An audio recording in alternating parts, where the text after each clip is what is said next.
Hello and welcome to another Win Daily Show. We have your Thursday night football showdown, throwdown. We have the battle for Ohio. We have the Cincinnati Bengals and the Cleveland Browns. And I got my man David Stowe with me here tonight. David, how you doing, buddy? Hey, I'm pretty good, man. Any day with football is a good day. I'm Any not going to day with argue.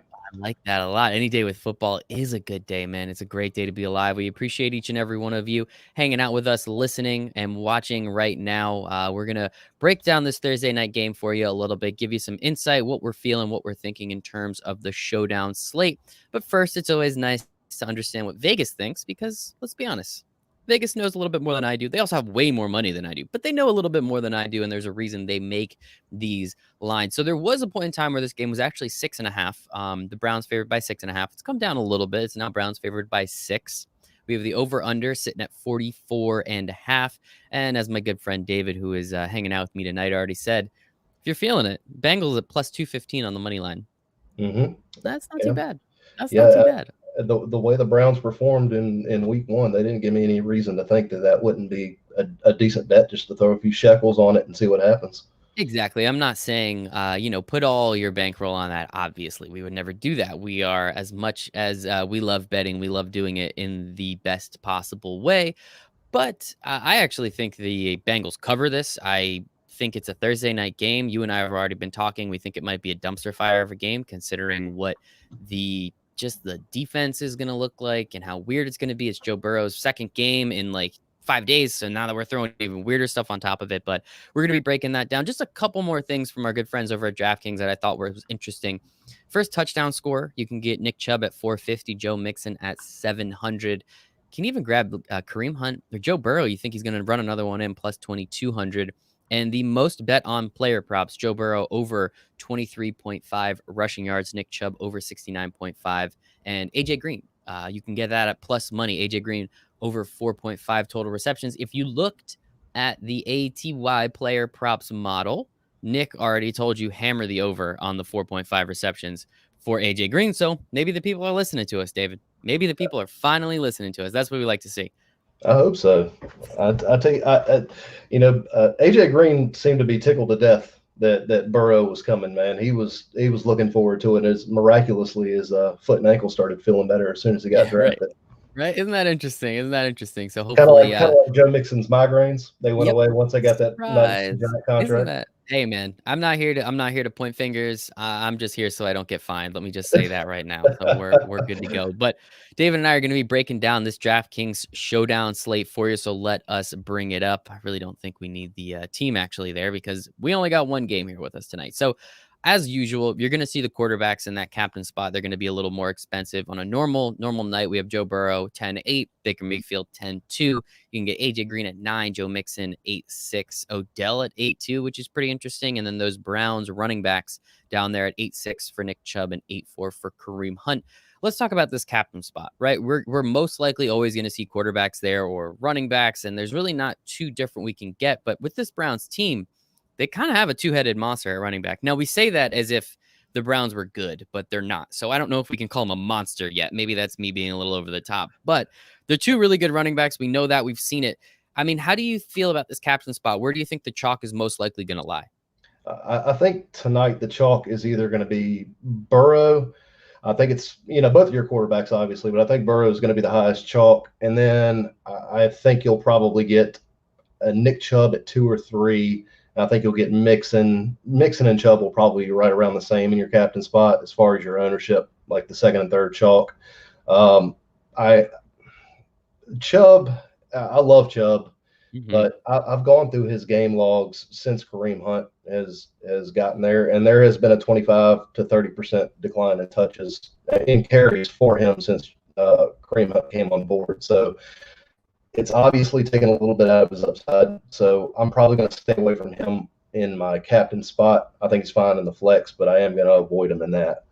Interesting. But And that is one thing. I mean, I was very high on Nick Chubb this year. Nick, obviously, over mhm. here at Sticks Picks loves him as well. And I think as a football player, he is incredible. But again, if you add a former rushing title winner to your backfield, there's no question that touches are going to be split in some capacity before because, sorry, you didn't have a former rushing title winner there before, and now you do. Of course, the guy's going to take some touches. I think last week Kareem Mhm. Hunt actually had more carries and more yards than Nick Chubb, if I'm not mistaken. I know it was more yards.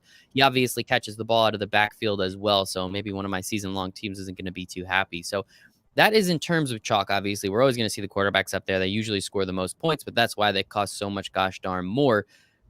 How are you feeling about the captain spot? Where are you thinking about going? Give me a couple different scenarios that you're thinking. I know you like to kind of play these games out in your head a little bit and on Mhm, paper mhm. and in the Discord chat. If everybody's not there, come hang out because David actually shows us plays and explains how defenses work. And he hit Darius Slayton pretty damn hard last week, so we appreciate the hell out of you out of that one. But talk to me a little bit about this game script. How you think it's going to go? Well, let's talk about what Vegas thinks first, because there's a reason that they are Yep. what they are. And with Cleveland favored by 6, they're going to be assuming that they're going to start running the ball, which that means you should lean on Hunt, or not Hunt, on Chubb over Hunt as far as the run game goes, so you can put him good in the flex. But I like either AJ Green or Tyler Boyd in the captain spot when you talk about that. It's just AJ Green is thrilled that Burrow is there, and they seem to have a connection. But Boyd and Green both got plenty of targets last week, so you can go good with either one of those guys. And of course, you're going to have Burrow if Yeah. you're going to be putting AJ Green in there. So, um, and then Nick Chubb, if we're going to be looking at them running it back and, Mhm. and having a commanding lead, I think that'll be the scenario where they might sit Kareem Hunt down and Chubb might get a little bit of workload. He might be getting frustrated with this, to be honest with you. Yeah. We don't know, but it would be nice to see him kind of go off. Let me see. That leaves us with. So I actually want to stop you right there for a second. So as we're saying, we like to see what Vegas says, but as I was talking about before, we said to hammer the over on it on the AJ Green prop of 4.5 receptions, but there is plus money on that, meaning that Vegas thinks that he has a better chance of getting 4 or less receptions than 4 or more. Why do you think AJ Green is such a good spot, considering that's the weird thing, right? Like Vegas, again, they think that they're going to beat the Browns. I mean, a 6-point being favored by 6 points is a lot. I mean, almost a touchdown. Mhm. They don't think the game's going to be very close. So why do you think that they think AJ Green is going to get the under on that 4.5 prop out of curiosity? Honestly, it doesn't make any sense to me. It Right? seems kind of counterintuitive. Like the having them projected as trailing like that, you would think that the money would be on the receivers. I mean, Burrow's already, he almost threw 40 passes in his first game, and he never, no preseason, no Hmm. offseason, no nothing. He was ready to go. I mean, it was an ugly game, but he was driving them, and he got them in a position to win his first game winning drive and everything. But I think it's fine. I don't see any way, if the Vegas game script goes this way, that he doesn't get at least get over the 4.5. Hmm. I, Yeah. I just, it doesn't make any sense to me. Something's wrong there.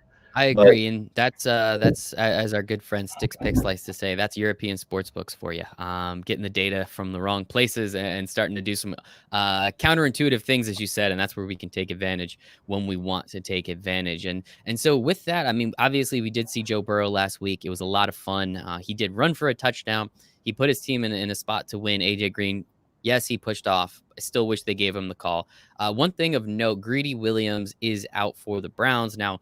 I don't really know how much we think Greedy Williams is good or not, but he would be a starting cornerback for the Browns, which just means the guy behind him is worse, whether we think he's good or not. So I think yeah. that point is pretty important. So I don't know who Greedy Williams will be on, if he's going to shadow any or would have been on, or how the Browns are now going to play defense, now being down a starting cornerback. But I do think that, again, lends to hopefully you understanding that these wide receivers for the Bengals are going to have a little bit more opportunity in Mhm. this game. So I think that's important. So looking at this screen we still have in front of us, again, we can't give you a whole lineup. I mean, first, where's the fun in that? But B, DraftKings would get angry at us. So looking at Oh yeah. this, how are you? So this sounds like a pretty solid core. Again, if we're looking at the Vegas game script, where are some of these other spots that you can go? Maybe we can interchange some of these guys in and out a little bit.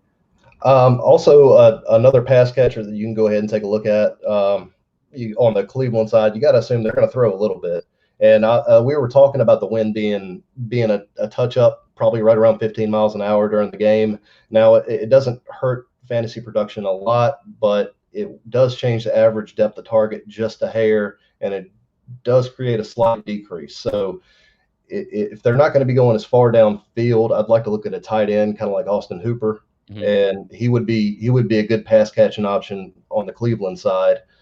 And then additionally, if you want to take him out, Tyler Boyd on the Cincinnati side. Mhm. If like you said, if Vegas is playing, is saying they're going to be running away with it, and since he's going to need to throw it to catch up, so there's no reason why you can't have Boyd and Green in your lineup at the same time today. If that's the script that you're going to be running. Yeah, and exactly, and you have to remember if you're having Boyd and Green, you also have to have Joe Burrow because he's the only guy throwing the ball. So I think that part is pretty important.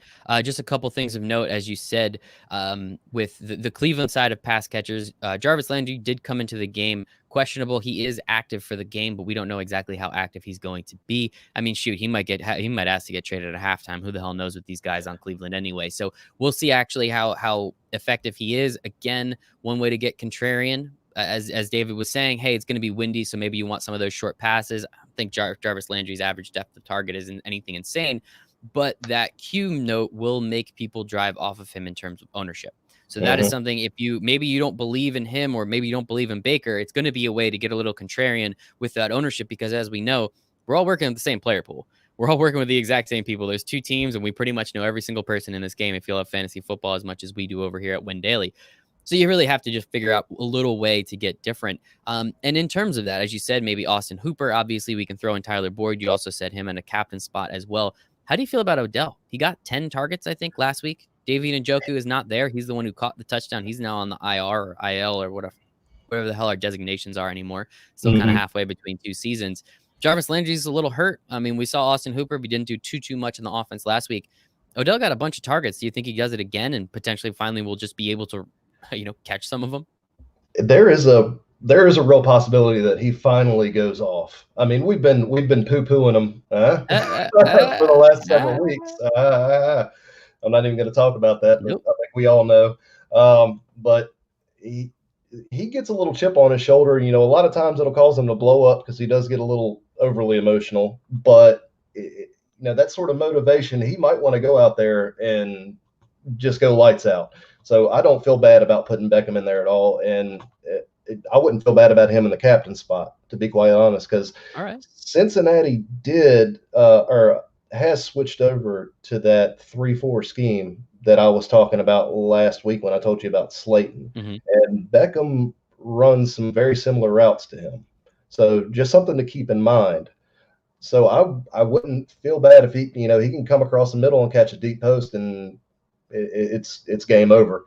So I mean, I not don't even feel bad about it. to that point, as a Giants fan, I mean, honestly, if you're not just throwing this dude a 4-yard slant every single time, you're pretty much just utilizing him wrong, in my opinion, because I watched him take so many of those to the house. I mean, you try it 3 or 4 times a game, he's gonna break one of them. I don't know. I know I'm a fan, and I know these coaches are much, much smarter than I am, but sometimes we need to make it a little bit more simplistic. Mm-hmm. But if you do throw Odell in there, obviously we do have a small average remaining salary. I mean, even if you throw Austin Hooper in there at that 6,800 number, it's a little bit higher, but it's not too much. To fill out a lineup a little bit like this with, say, about 5,000 left per player, where are you going to find a little bit of that salary savings? You can look at the kickers. The kickers are Mhm. always fine. Now, if I had to pick one, I would take Cincinnati's kicker Mhm. because I believe Cleveland's kicker missed 2 field goals last I think week. everybody, and Cincinnati's kicker Yeah. missed that game tying field goal too. So nobody was good last week. Let's just say that. Oh yeah, it was a mess. But yeah, you could go with. Let me see. I'm looking here. You could actually probably go with the CJ. No, no, no, no, not CJ. He's still not going to get a whole lot as far as No. targets go. Even with he's not going to do anything. But yeah, your kickers and your defenses are fine. Mhm. I think tonight. I would not shy away from them. Both quarterbacks have shown a tendency. I mean, Burrow's still a rookie. Mhm. He could still turn them over in bunches. We don't have enough tape on him to really determine Yeah. whether or not he's the real deal or not. And as far as Baker Mayfield goes, we all know that he Sucks. he's yeah. Yeah, he sucks. So I was yeah. so high on him, and I was so excited after that rookie year. One of my best friends lives over in Cleveland. He's a Giants fan because he's from New Jersey, but lives in Cleveland with his wife, who grew up there. And so I'm always rooting for them, and it's so sad, man. They were so excited for like 8 games, and then they're just like, "Wait, no, he's shit too. It doesn't matter. None of this matters. Life ends." So it's yeah, I feel bad for Baker, but I feel bad for my friends. I don't really feel that bad for Baker. He's kind of a cocky asshole anyway. Oh Love his yeah. progressive commercials. They make me laugh. I'll give him that. Well, I mean, Um, he's got an acting job in the future if exactly. football doesn't work out for him. Oh, dude, he'll be on Fox Sports. Him and Colin Cowherd hate each other, but they'll totally be on the same show, and ratings will be through the roof. It'll be Oh yeah, that'll hysterical. be So, fun. uh, so in terms of that, I mean, again, there's like I feel like this slate in particular, there's very little value, really, just past the kickers. I mean, if you want, you can go T. Higgins. I don't really think he did too much last week. If anything, he Mhm. didn't even get a target. Yeah, so you really can't do too much there. You can't really throw him in. It's a very interesting slate to say the least. So it's almost like I want to talk to you now a little bit about a different build because we understand AJ Green being pretty expensive up there at 9,000. And then once you hop over to the captain spot, he gets that 13.5. Where can we go to maybe save a little bit of money on that captain spot? So those last 2 or 3 spots, we're not dumpster diving in the 3K range. We can actually fill it out with some of the players that we believe will actually be in the game. Well, let me see. Tyler Boyd would actually give you 3,000 more in Hmm. savings if you had him in the Yep. captain spot, like we were talking about. If we're Yep. following that Vegas script, him and AJ Green are perfectly acceptable guys in the captain Hmm. spot. Yep. And yep, and that'll give you a little bit more, and then you can turn around and let me see. You can throw your Nick Chubb in no, there, yep, you right? can throw your Nick Chubb in there, Potentially and Austin then Hooper. We throw Austin Hooper in there. Yeah, we'd have a little bit of money left over, and then we can kind of, maybe go down a little bit, not too far, maybe grab a kicker, but that one definitely saves a little bit more salary, I think. now, and we were talking about this before we went live. There is one kind of crazy scenario that I was playing out in my head, and I'm gonna do it in one lineup. Hmm. And I'm gonna go under the assumption that this game ends up being a complete and utter disaster. Battle for Ohio, baby. Battle for Uh-huh. Ohio. Let's get it. I mean, something like 9-3 with no touchdown scored, with just your kickers and defenses scoring all the points. Hmm. And I could very, very easily see something like that happen. They have done it before. And Yep. we're talking Thursday night football. The wind's going to be blowing a little bit, so they're going to be running the ball a little bit more. So I would not be shy about putting both defenses in tonight in just one lineup if you're getting really crazy. Specifically, I wouldn't mind doing something like putting Cincinnati's defense in the captain spot. Really. That is ballsy, my friend. I mean, but Yeah, like I there's said, a I layer. wouldn't. Yeah, I mean, I'm Yeah. not saying that it's a good decision, but if you're trying to get weird, there is a very real scenario that plays out that this has no offense whatsoever. I Hmm. mean, we always complain about how bad the Thursday night games are, and we complain about it for a reason. Yes, this So that game actually should be the Jaguars and Titans, if we're just like being very honest. That is the inaugural. That is the Thursday night game, the epitome of Thursday night games. And I wouldn't really be surprised if it was something along those lines. As you said, we want to play kickers. Now, if I'm not mistaken, I just want to triple check. I think Austin Siebert is inactive, so they are going to be rolling with Randy Bullock. So hopefully you can tell some of your friends to play Siebert and nothing happens there. In a case like this, obviously this is not pretty, but one thing that we do like about something like this is that means there's going to probably be a lot of running done. That means the quarterbacks aren't going to get too much done. We know passing is significantly more effective and more efficient. But if they're not scoring, that means they're probably going to at least be trying to run the ball or at least be slightly more successful at running the ball. So this is a spot where you could throw in Joe Mixon and Nick Chubb. This is a spot where you can throw in Nick Chubb and, maybe somebody else. I don't know. If you think, one of those wide receivers might end up just catching a single touchdown, hopefully you're right mhm, there. And then same thing with Kareem Hunt as well. And I know that's another one, right? We're going to get weird. We're going to get wacky. It's a Thursday night showdown. We know what the hell's going to happen. So playing both those defenses. But I even think a build like that with one of the running backs as the captain and then mhm, kind of building out the rest with those defenses and those kickers and then maybe the running back from the other side, I think is another opportunity. You're mhm. going to have the money. That's not really a question. And I know Yeah, one that I'm sorry. I was going to say you're going to leave a lot of salary on the table that way, but I mean that's a Perfect. realistic game script, and In Showdown slates, who cares how much money you have left? Exactly. It doesn't matter. If you're playing a single Showdown slate lineup, we promise you're doing it wrong. You have to play a couple different lineups, a couple different ways with a few different captains. What Jason and I on our Sirius XM Monday night Showdown Throwdown that we have available on Sirius XM on demand. If you have the app, just search Showdown. You can listen to us at any time you want. One thing we always suggest, you're making 10 lineups. You have $100 to make 10 $10 lineups. If you have $10, make 10 $1 lineups. Don't put in a single entry $1 lineup. That's not how showdowns work. That's how you hit a money pit. That's how you lose your money. You have to get different. You have to do a couple different things. And one last one I want to look at, just throwing one of these running backs in the captain spot. I know you and I kind of talked about Kareem Hunt a little bit earlier. We think he's going to take some of those touches away. We think that he's a not much better. We think that he is a better pass catching back. Again, this dude won a rushing title. Granted, he was in an Andy Reid offense, but Kevin Stefanski loves to run the ball. And again, this is a way to get weird. It's a way to get wacky. Everyone's going to be much more on Chubb. How do you see a build with Kareem Hunt as your captain and then trying to go from there? If you're going to be seeing a lot of Kareem Hunt out on the field, it typically means it's going to be a lot of passing down situations, which to me tells me that Cincinnati actually gets out ahead and gets in the lead. So in a scenario like that, you can actually play yourself a Baker Mayfield and maybe an Odell Beckham, and then run it back with your Joe Mixon and mix in whoever you got left as far as your salary goes that way.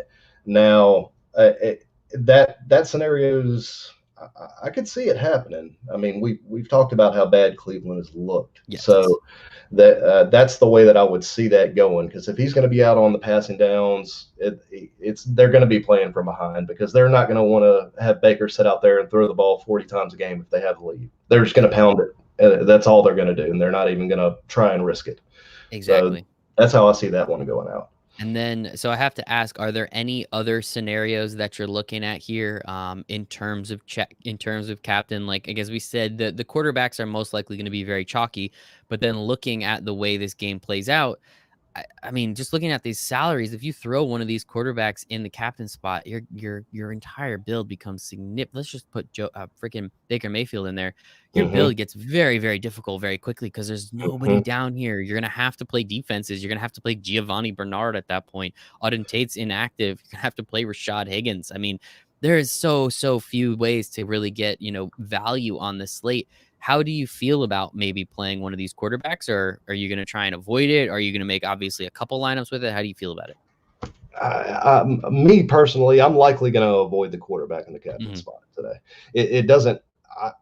I know there is a path to Rashard Higgins with Landry being dinged up to possibly getting some looks, but I don't trust it enough. Yeah. And that would be about the only guy down there in that point that I would pay for to go ahead and give me some salary relief. And I do not like it. Exactly. It gets weird. It gets wacky pretty quickly, unfortunately. So that's our breakdown. Thursday night, Showdown, Throwdown, the battle for Ohio. We have the Bengals, the Cincinnati Bengals, the Cleveland Browns. I got my man David here with me. David, where can everybody find you on the internet?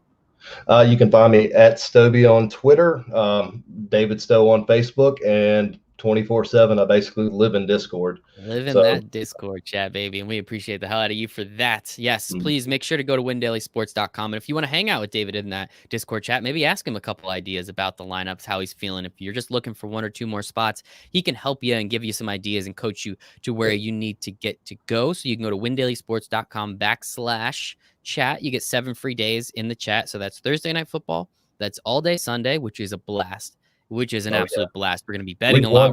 We have a lot of lineups in there. So you're sweating it out with a couple hundred people. It's an absolute blast in there. That's Monday night. And if you think 7 days, you then get next Thursday as well. So you get all of it. We're here to help. We're here to do what we can to make sure that you're winning daily. You can find me at Michael Raziel 1. You can find us at Win Daily Sports. For David, for myself, for the Win Daily Sports family, we hope you make it a very profitable Thursday Night Football.